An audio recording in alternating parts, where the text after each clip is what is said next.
Hoje teremos uma, duas, três, mais três palestras.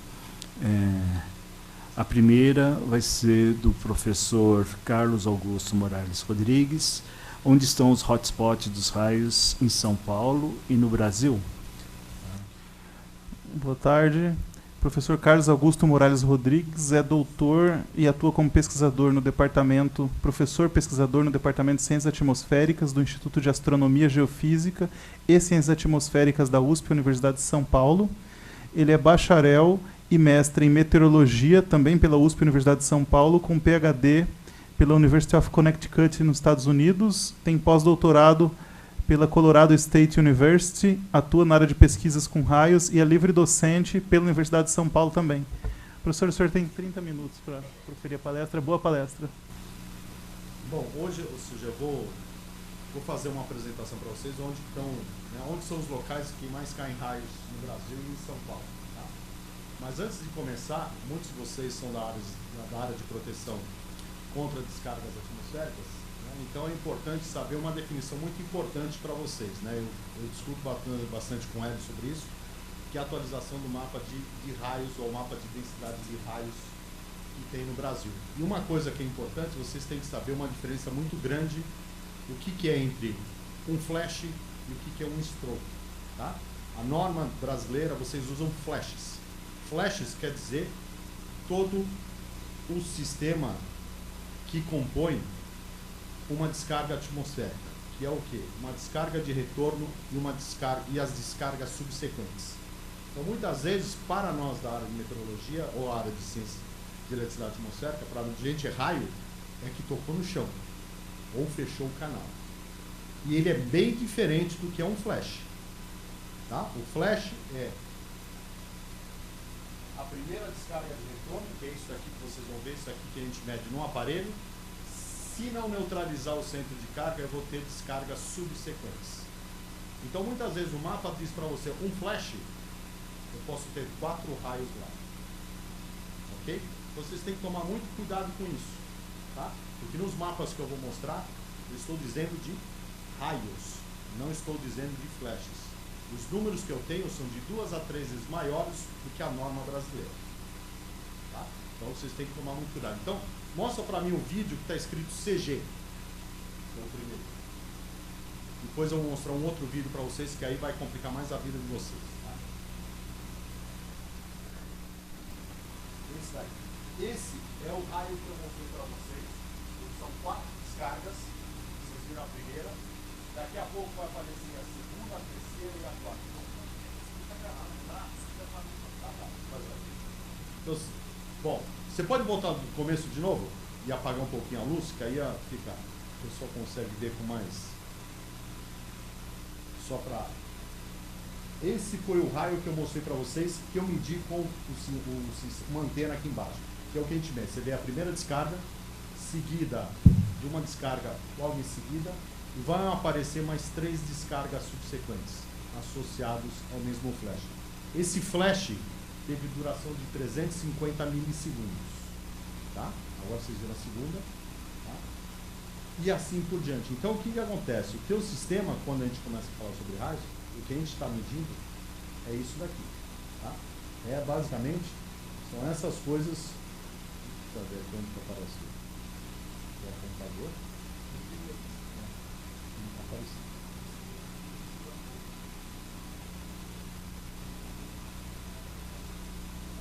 Bom, vocês entenderam qual que é a diferença? Ou seja, então é só para mostrar. Então vamos voltar então pro hotspots, fazendo favor.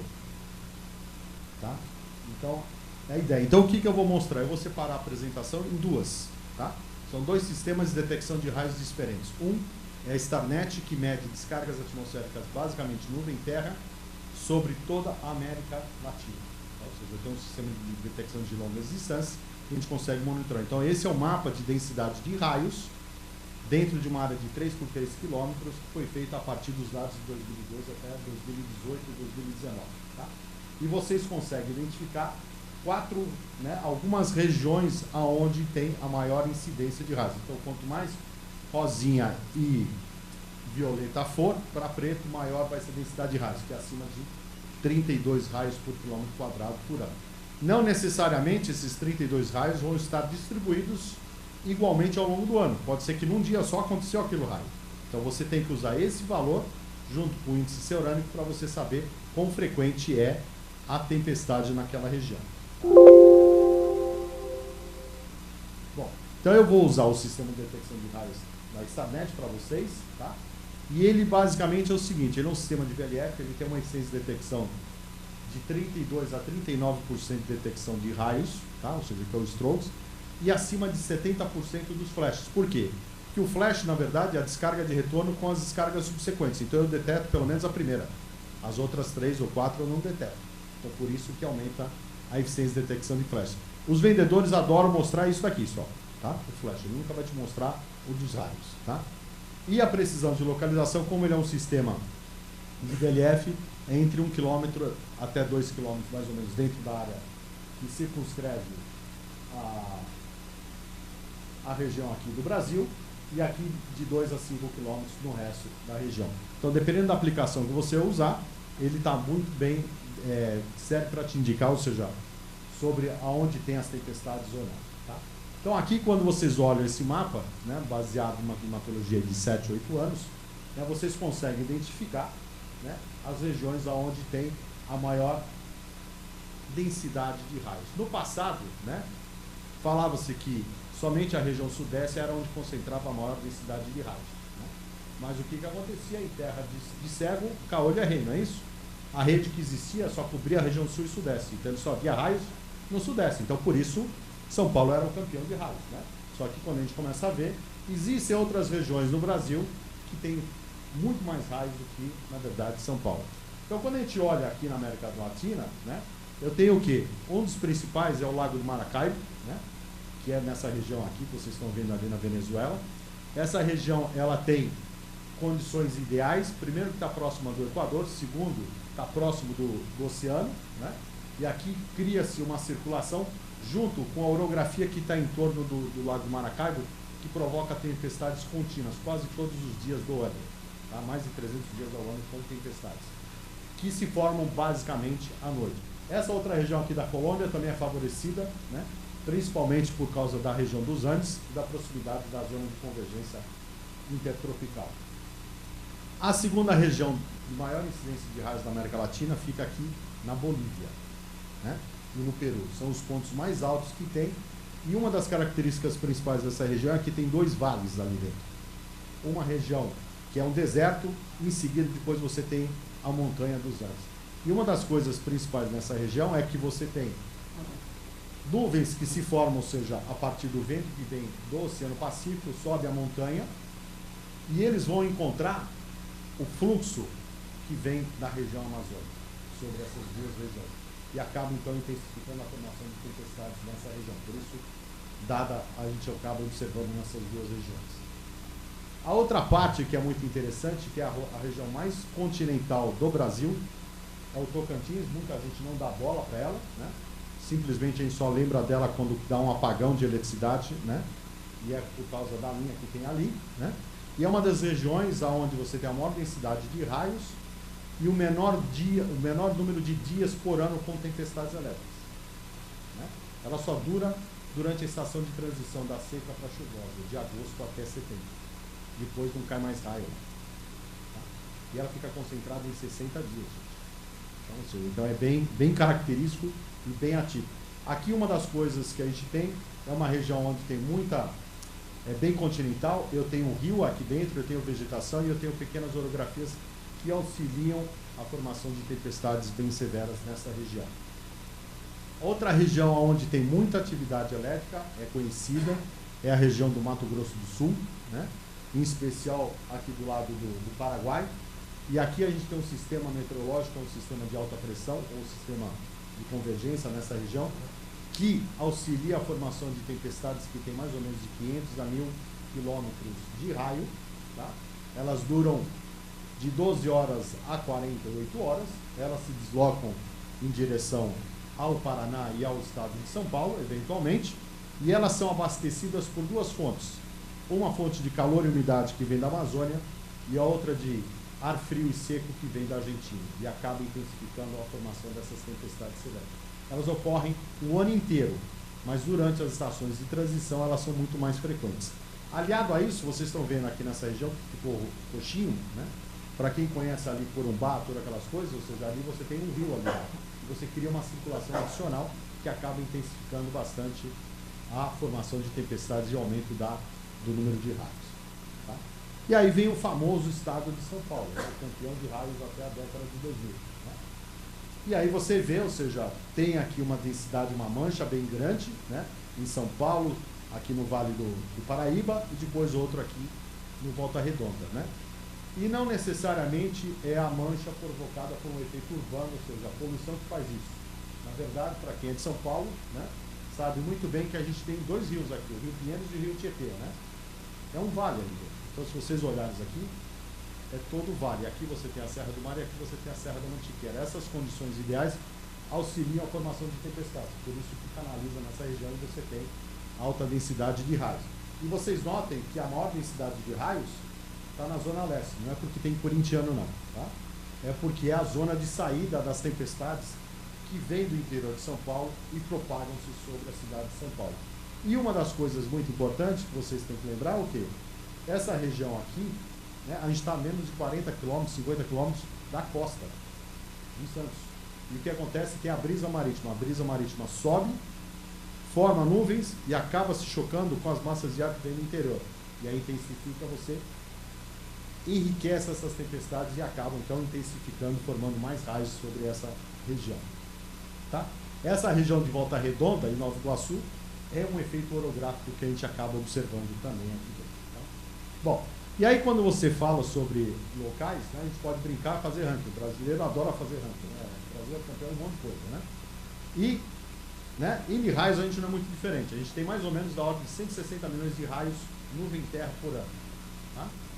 Isso varia de ano para ano com laninha, ano com laninha, né? Varia um pouco, mas é mais ou menos no entorno disso. Né? E aqui eu fiz uma tabelinha e mostro para vocês, desde os nossos 27 estados, desde o Acre até o Tocantins, o número de raios que a gente observou em cada um desses estados, né? Qual é a sua respectiva área, a densidade, qual é a fração total do número de raios em relação ao que caiu no Brasil. Esse 2012 até 2018.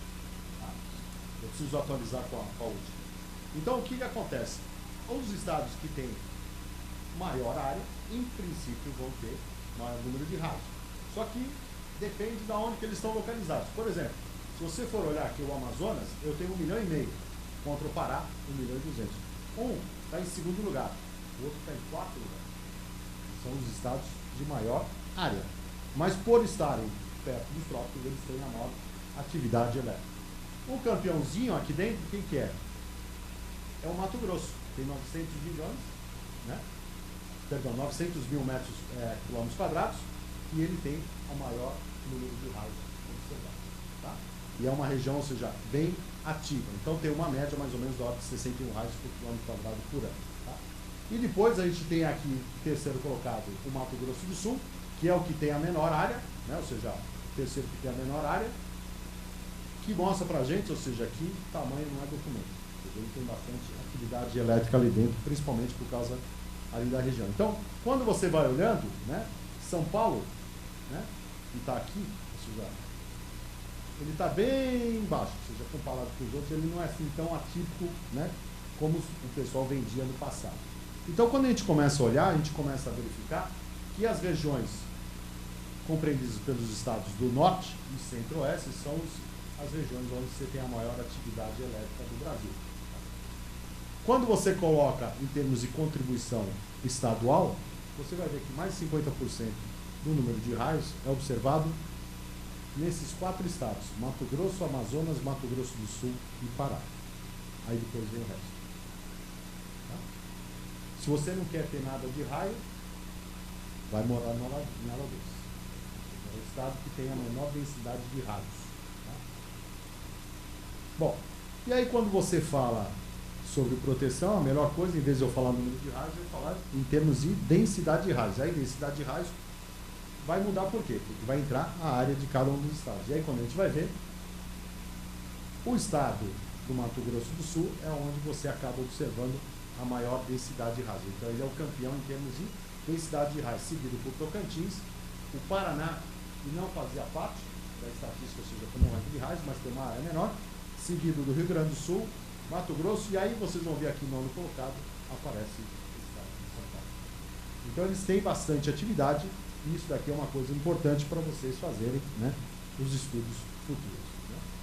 Em termos de cidade, a gente pode fazer várias coisas. Eu posso fazer pelo número total de raios, né?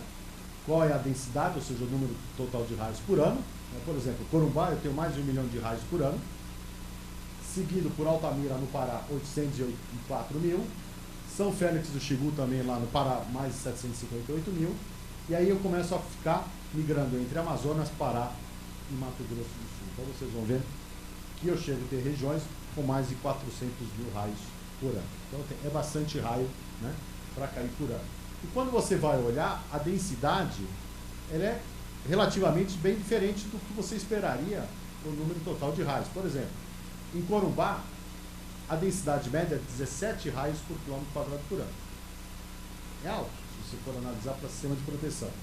Mas eu tenho regiões lá no estado, na cidade de Corumbá, no município de Corumbá, eu tenho 31 raios por quilômetro quadrado por ano. Então, são coisas bem interessantes. Só que ele não é o campeão desse. Altamira, por exemplo, que está lá no Pará, eu tenho 804 mil raios, densidade média de 5 raios por quilômetro quadrado, né? E a densidade máxima de 34 raios por quilômetro quadrado por ano. Então é muito variável, não dá para você dizer claramente qual é uma região a outra. Outro que você vai para outra região aqui no Amazonas, em Itapoá, que não está muito longe de Manaus, eu tenho mais ou menos 560 mil raios, densidade média de 6 raios e a densidade máxima de 9 raios. E a diferença, se você notar, o que acontece? Eu estou aqui, Corumbá, Altamira e Itapuã, ou seja, eu estou no estado do Mato Grosso do Sul, Pará e Amazonas. O Pará e Amazonas, vocês vão ver que varia bastante, né?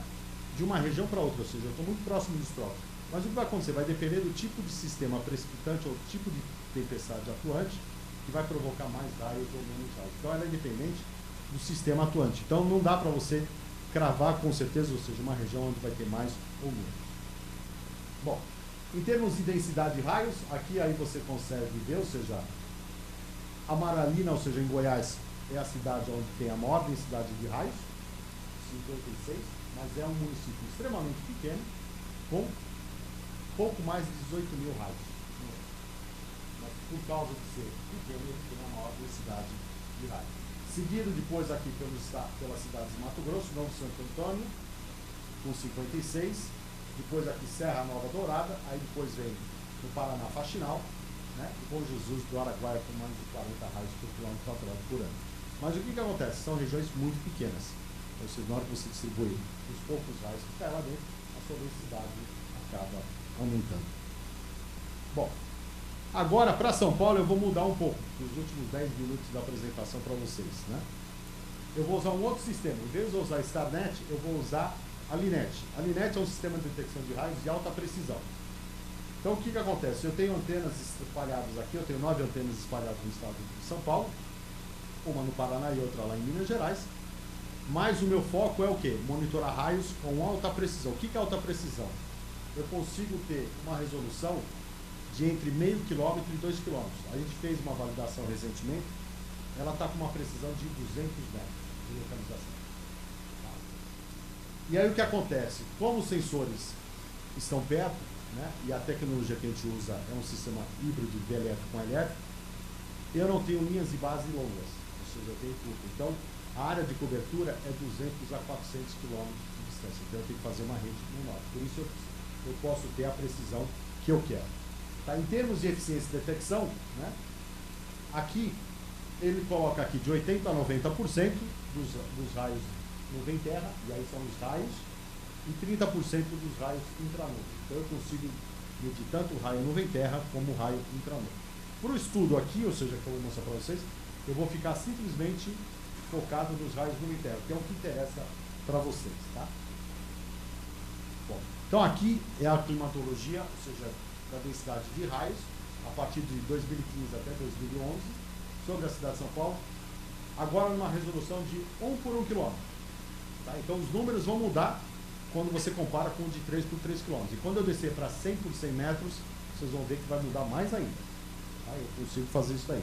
Então aqui dá para a gente ver, né, que eu tenho algumas regiões aqui, principalmente na Zona Leste, você tem um aumento da densidade de raios, que é acima de 30 raios a 40 raios por quilômetro quadrado por ano. Tem algumas regiões na parte central de São Paulo, onde eu tenho alta densidade de raios. Tenho aqui na parte da Zona Oeste, indo para a Zona Sul, também outras regiões. E, eventualmente, vocês vão ver alguns pontinhos aqui, né, no Pico de Jaraguá, em outras regiões aqui, em Guarulhos, todas essas coisas que a gente vai começar a ver uma alta densidade de raios. Tá? Então, quando eu começo a descer em detalhes, eu vou ter a mesma densidade de raios, agora olhada por um ponto de 100 por 100 metros quadrados. É perguntar, cai muito raio onde você mora ou não? Não é no bairro. Agora eu estou falando na rua que você mora. Então agora com esse tipo de mapa você consegue ver. Só que dá para você enxergar alguma coisa aqui ou não? Quase que impossível. Por quê? Porque é um pontinho, né? E eu tenho algumas regiões aqui, que é esse que eu vou abrir agora para vocês nos últimos 10 minutos, mostrando aonde que eu tenho os hotspots de raios na cidade de São Paulo. Então, aqui só para vocês terem uma ideia, né?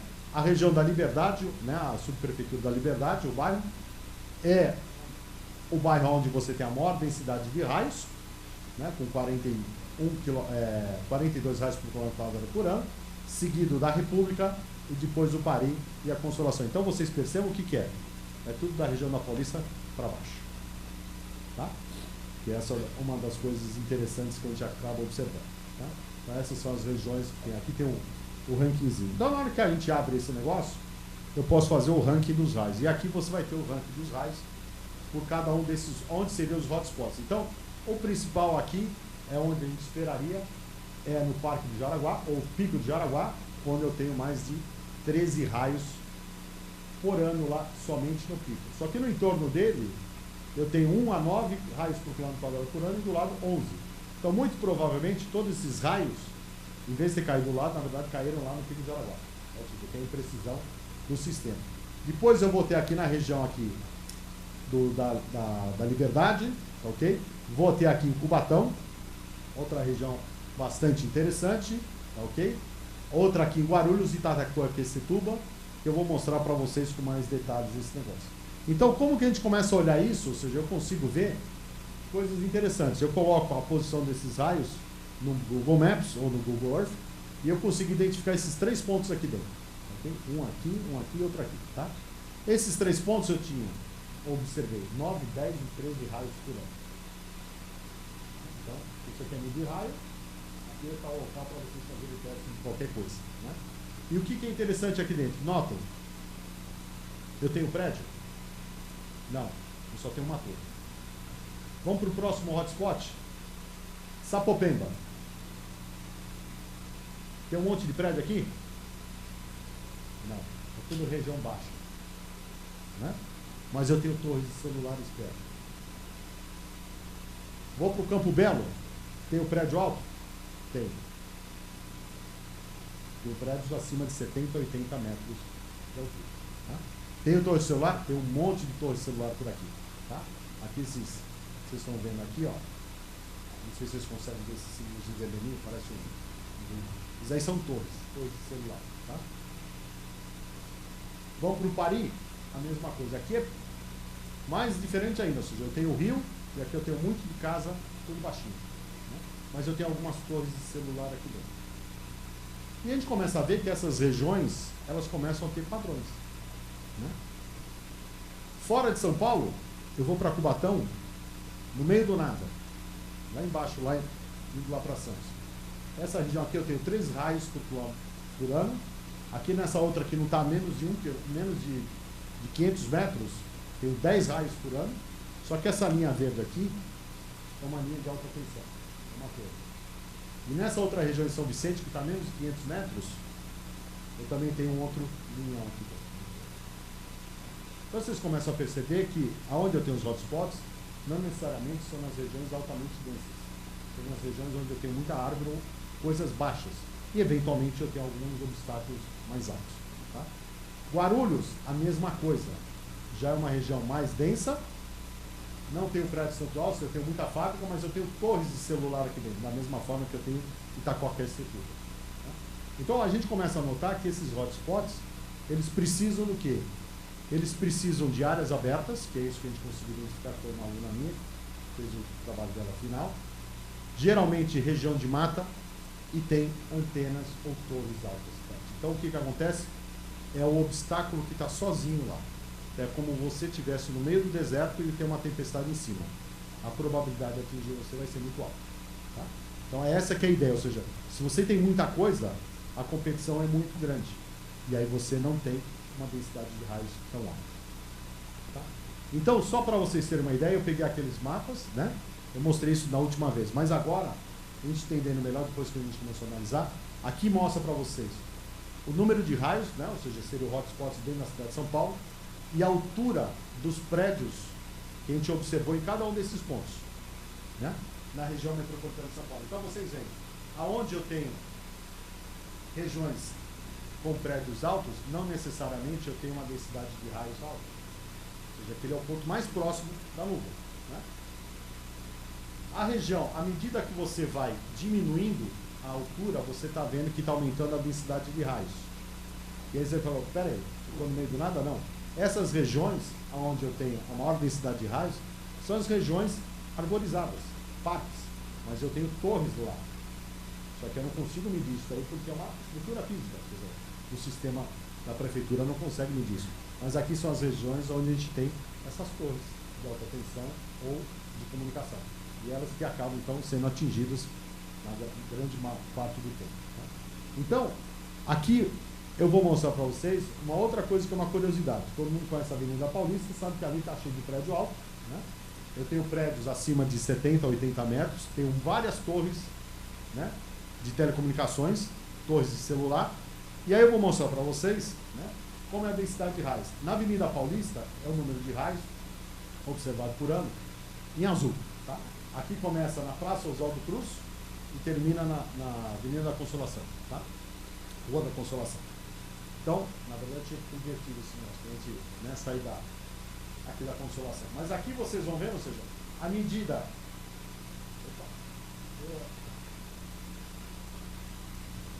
À medida que você vai entrando na Avenida Paulista, vocês notam que a densidade de raios, o número de raios que está em azulzinho, vai aumentando. Então você começa a perceber que nessa região começa a aumentar os prédios, às vezes lá dentro, mas eu também tenho um monte de prédio baixo no entorno. E aí o que é engraçado, que é o que chamou mais atenção, essa barrinha verde aqui dentro. A barrinha verde é a paralela à Avenida Paulista. É as duas ruas de baixo, que é a Alameda Santos e a Alameda Jaú. E você tem muito mais raios naquela região do que você tem na parte mais alta na Avenida Paulista. E depois, quando você vai para a região do centro, que é a parte de baixo, também tem mais raios que na Avenida Paulista. Então, muitas vezes a tempestade, ela se forma, chega ali na Avenida Paulista, você tem antenas altas, mas ela é um morro, é uma orografia. Então, o que ela acaba fazendo, ela acaba favorecendo a intensificação da tempestade. Ora, cai raios antes ou cai depois. Não necessariamente vai cair embaixo. E uma das coisas que é importante, ou seja, não é porque eu tenho antenas, eu tenho prédios altos, é que vai cair lá dentro. Então a gente tem que fazer uns sistemas de proteção. Mas aqui dá uma ideia de como que eles estão distribuídos. Tá? Então agora eu vou mostrar, me mostra o último vídeo, fazendo favor, que é o que está escrito Marcelo Saba. Tá? E aí deixa rodando ele no modo de contínuo. E eu vou mostrar, e aí vocês vão entender o que é, por que na Avenida Paulista você tem toda essa diversidade de raios. Né? Então, esse daí, para quem não deve ter, acho que a grande maioria de vocês já deve ter visto, tá? É um raio que foi filmado com uma câmera rápida, lá em São José dos Campos, pelo professor Marcelo Saba, né? Saiu em vários jornais, YouTube, todas essas coisas, e mostra claramente como que funciona o raio. Então, à medida que o raio vai se formando, ele vai descendo, né? Vê se você consegue fazer reprodução automática. Okay. Essa sim.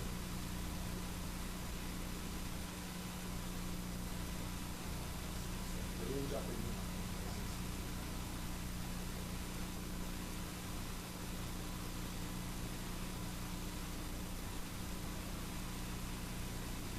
Então o que eu quero que vocês prestem atenção é o seguinte: se vocês não viram esse raio, o raio vai se aproximando, vai aumentando o campo elétrico, ele vai induzindo uma distribuição de cargas na superfície, ou seja, em todas as áreas condutoras.